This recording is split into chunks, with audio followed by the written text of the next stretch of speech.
돌아가신 분을 모실 때 네네네. 디테일하게 좀 과정을 좀 말씀해 주실 수 있나요? 일단은 요즘 병원에서 돌아가셨다라고 보면 일단 사망진단서가 무조건 제일 중요하겠죠. 네. 사망진단서가 없으면 우리는 고인분을 어떻게 할 수가 없는 상황이기 때문에 아무튼 사망진단서를 먼저 확인을 하고 이제 사망진단서에 뭐 크게 문제가 없는 상황이라면 일단 고인분은 먼저 안치를 하겠죠. 이제 냉장고라고 하죠. 보통 사람들은 영하 냉동고라고 생각하더라고요. 아닙니다. 냉장고입니다. 냉장고요? 영상 2도에서 3도 에 있는 안치실에 고인분을 네. 모시게 되죠. 모시게 되면 일단 그때부터 사후 강직이 옵니다. 이제 빳빳하게 굽게 되고 심장이 뛰질 않기 때문에 이제 모든 혈액은 이제 밑으로 깔리는 시반 현상이 나오게 되죠. 너무 어려운 말이죠. 네, 시반 현상은 쉽게 말하면은 우리가 지금 심장이 뛰고 있잖아요. 네네네. 심장이 뛰고 있기 때문에 피가 돌잖아요. 네. 심장이 멈추게 되면은 이 모든 오장육부가 멈추잖아요. 네, 그렇죠. 그러면 이 안에 있는 수분과 뭐 피 이런 부분들이 전부 다 이제 중력에 의해서 밑으로 깔려요. 제가 만약에 이제 내가 이렇게 똑바로 누워서 돌아가셨다라고 네. 하면 이제 등 쪽이 약간 피멍 든 것처럼. 아니면 그분이 뭐 이렇게 약간 옆으로 이렇게 돌아가셨다. 그럼 이쪽이 멍든 것처럼 누구한테 이렇게 뺨을 맞은 것처럼 그런 식으로 돼 있는 그게 정상적인 겁니다. 네, 이제 뭐 지금 보시는 분들도 뭐 지금 정확하게 알고 계셔야 되는 게 그게 뭐 멍들었다거나 이런 게 절대 아니고 그게 자연스러운 현상인 겁니다. 돌아가신 지 24시간 쉽게 말하면 만 하루 되는 날 네. 입관을 하게 됩니다. 이제 입관을 하는데 원래는 염습이라고 하죠. 염습, 입관. 염습요? 예, 염습, 입관 이렇게 하는데요. 네. 염습이라는 거는 습은 고인분을 깨끗하게 닦이는, 그러니까 목욕시킨다 그러죠. 네. 목욕시키는 과정이 습이라고 그러고요. 그 다음에 유교, 불교 이제 이런 분들 같은 경우에는 염을 합니다. 염을. 자, 그러니까 이제 머리서부터 발끝까지 쭉 뭐 안동포 이런 거 들어보셨죠? 대마수이 뭐 이런 거. 아니요. 아무튼 그 이제 배를 짭니다. 그 배를 짠 옷 말씀하신 거죠? 옷하고 똑같이 이제 돼 있는 대마로 아니면 저마로 이렇게 되어 있는 연배가 있습니다. 그 연배로 이제 고인분을 21매를 묶죠. 21번을 묶습니다. 그게 염이라고 하는 겁니다. 묶는 작업을 염이라고 합니다. 네. 그러니까 이제 돌아가신 날, 둘째 날, 그러니까 쉽게 말하면 내일 이게 되는 거죠. 오늘 만약에 돌아가셨다면 네네네. 내일 돼서 이제 입관 시간을 정해서 입관을 이제 진행을 하고 난 다음에 이제 제사도 다 지내고 해서 그 다음 날 3일째 되는 날 이제 발인을 하게 되는 거죠. 발인은 마지막으로 빈소에서 인사드리는 마지막 제사라고 보시면 됩니다. 요즘은 집에서 하는 경우도 있습니다. 옛날처럼 집에서 하는 경우도 있지만 그 있잖아요. 네. 친구 영화 보셨어요? 네네. 봤죠? 그때 보면 따로 그 하는 건물이 있었던 것 같은데 아닌가요? 네, 그러니까 옛날에는 그런 경우가 많았었죠. 왜냐하면 병원에 이런 장례식장 이 시설이 안 돼 있었기 때문에 그렇죠. 네. 옛날에는 집에서 거의 많이 했거든요. 병풍 쳐놓고 뒤에 고인분 하루 모셔놓고 그렇게 했었는데 이제 그렇게 되다 보니까 그때는 개인적으로 동네에 이렇게 장의사 한 분씩 다 있었던 거죠. 그럼 그분들이 가게같이 친구 영화에 보면 네네, 맞죠. 그런 가게같이 안치할 수 있는, 그러니까 이제 부패를 방지하게 하게 하는 그 안치를 가능하게 할 수 있는 시설도 해놨었던 분들도 있었어요. 그때 당시에는. 예, 그래서 거기에서 입관을 많이 하는 경우도 있었는데, 네, 그 경우는 정말 옛날이죠. 정말 옛날이죠. 네. 요즘에는 안 그렇단 말이죠. 요즘은 거의 없다고 보셔야 됩니다. 가게 같은 그런 사무실에서 입관을 한다? 이거는 말이 안 되는 거죠. 왜냐면 그게 네, 감염관리법도 문제가 되고, 네, 안치실, 입관실이라고 할 수 있을 만한 시설이 갖춰져 있어야 돼요. 네, 그런 부분들이 이제 장례식장이나 이런 데서 할 수가 있기 때문에 이제 그렇게는 안 되는 거죠. 고인분들을 보면 어떤 마음이 드나요, 혹시? 어려운 질문이에요. 고인분을 보면은 고인분이 딱 누워 계시잖아요, 맨 처음에. 누워 계실 때는 그냥 좀 뭐라 그래야 되죠? 약간 마음의 상태는 조금 약간 몽글몽글한 상태예요. 그러니까 이분이 어떻게 사셨을까가 이제 이 고인분이 돌아가신 몸을 보면 다 보여요. 얼마나 이분이 뭐 때문에 이렇게 열심히 사셨고 막 이게 딱 보여요. 딱 보면. 그러니까 이게 이제 많이 하다 보면 그러면 이제 약간 이제 측은한 분도 계시고요.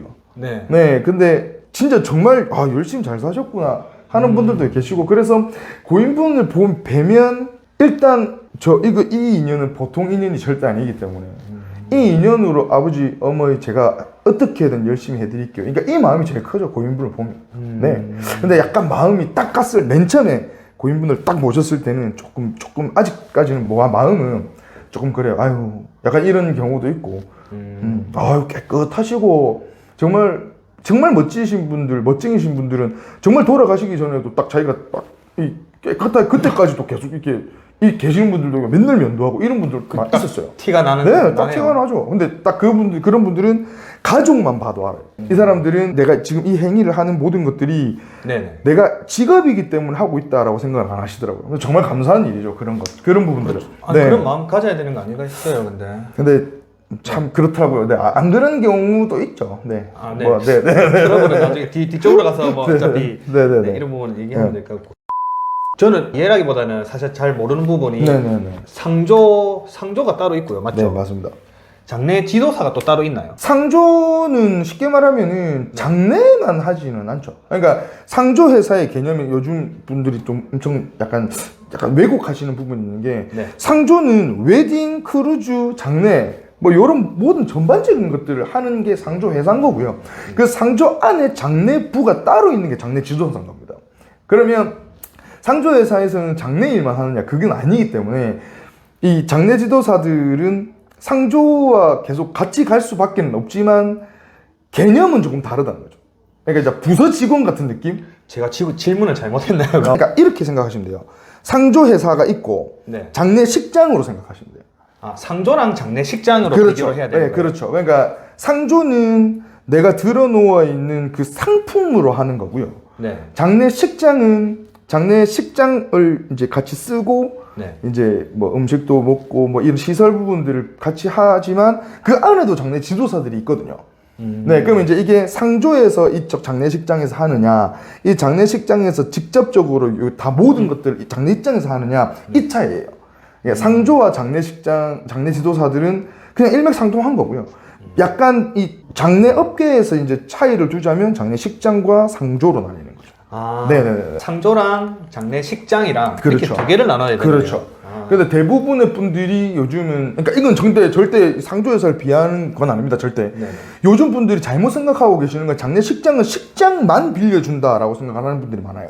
저도 그렇게 생각하고 있습니다. 아닙니다. 그러니까 장례식장에는 장례 지도사들도 있고 거기에서 다 할 수 있습니다. 근데 그렇지 못하고 내가 당장 지금 일이 생기면 누가 이제 해줘야 되는데 그게 내가 아는 사람이 없기 때문에 상조를 들어놓으시는 거거든요. 그러니까 만약에 혹시라도 장례를 준비하고 계신 분들이 있거나 이런 분들이 쓰면 뭐 상조도 당연히 요즘 상품이 엄청 많이 좋아졌고 하지만 장례식장에도 장례 지도사분들이 다 있고 장례를 다 진행할 수 있다는 걸 알고 계시고 주위에 있는 장례식장이나 이런 데도 혹시라도 견적이나 이런 것들을 상담 받아보셔도 나쁘진 않습니다. 그러면은 지도사님은 어디 소속이신가요? 저는 장례식장 소속입니다. 장례식장? 네, 12년 동안 장례식장에 계속 있었죠. 네. 그래서 상조를 그렇게 이야기하는 게 아닙니다. 절대. 네. 오해하시면 안 됩니다. 네네. 알겠습니다. 지도사님, 요즘에 매장하고 화장하고 이렇게 있는데요. 네네네. 대부분 요즘에 화장을 많이 하지 않나요? 그렇죠. 거의 요즘은 대한민국 화장률이 이제 86%가 되니까 대부분의 사람들은 화장을 한다고 보셔야죠. 매장과 매장은 그대로 고인분을 땅속에 묻는 걸 매장이라고 하고 화장은 고인분을 이제 말 그대로 이제 화장시설에서 화장을 해서 유고를 어떻게 모시는 걸 이야기를 하는데, 매장은 이제 옛날 방법이죠. 어떻게 보면 산소라고 하죠. 그렇죠. 산소고, 일단 우리 선산이 있으면은 거기에 이제 이렇게 봉분을 이렇게 해가지고 잔디해서 동그란 타원형이 봉분이라고 하나요? 네, 그렇죠. 그거를 이제 매장이라고 하는데, 요즘은 매장할 데가 없어가지고 화장으로 많이 바뀐 추세였죠. 그 전에까지만, 제가 한 8년 전까지만 해도 그때까지는 거의 동등했었어요. 매장률과 화장률은 거의 흡사했는데, 한 8년 전부터는 매장지에 매장할 곳이 없다 보니까, 그래가지고 나라에서도 화장을 약간 장려하는 느낌이라, 그래서 많이 생겼잖아요. 뭐 수목장이라든지 아니면 자연장이라든지 아니면 평장묘라든지 뭐 이런 부분들이 이제 많이 생겼고, 공공 화장시설에서도 그런 산소들을 이제 공동묘지를 갖고 있었던 그 국공립 이쪽에서도 이제 화장을 해서 모시는 걸 많이 이제 했었으니까, 예, 요즘 화장은 뭐 엄청 많이 합니다. 화장은 많이 하고, 이제 각 시도별로 이제 시군구에서 하는, 나라에서 하는 이제 화장장이 이제 뭐 많죠. 이 평장묘라 하는 게 네. 평지에 화장을 해서 묻는 그렇습니다. 맞죠? 그러니까 일단 화장을 해서 화장을 한 유골을 이제 분고를 해서 네. 그 분고를 한 유골을 땅 속에다 묻어서 위에 이제 우리가 이제 실질적으로 보면 유해묘지나 이런 데 가면 네. 와비라고, 그러니까 이제 이 돌이죠, 돌. 네네네. 네, 돌을 위에 얹혀서 이제 하는 게 평장묘. 부산으로 치면은 저기 정관추모공원이라고 하죠. 그러니까 영락공원, 그러니까 부산시설관리공단에서 하는 이제 영락공원 사업단에서 네. 이제 옛날에는 공동묘지였는데 네. 요즘은 이제 화장시설하고 장례식장을 같이 하고 있는 곳인데, 정관추모공원 같은 경우에는 납골 땅하고 장지만 되어 있는 곳이에요. 거기에 보면은 자연 장지. 그러니까 우리가 이제 매장을 하거나 화장해서 이제 뭐 묻거나 이런 산소도 마찬가지고 그런 것들을 전부 다 장지라고 합니다. 저희는 장지. 네. 장지요. 네. 장지라고 하는데 그쪽에 보면 정관추모공원에도 납골 당이 있고요. 그 다음에 평장묘도 있고요. 가족 납골묘도 있습니다. 뭐 6기에서 12기까지 들어갈 수 있는 가족 납골묘도 있고, 그런 부분들도 그냥 공원 정말 잘 되어 있습니다. 깨끗하고.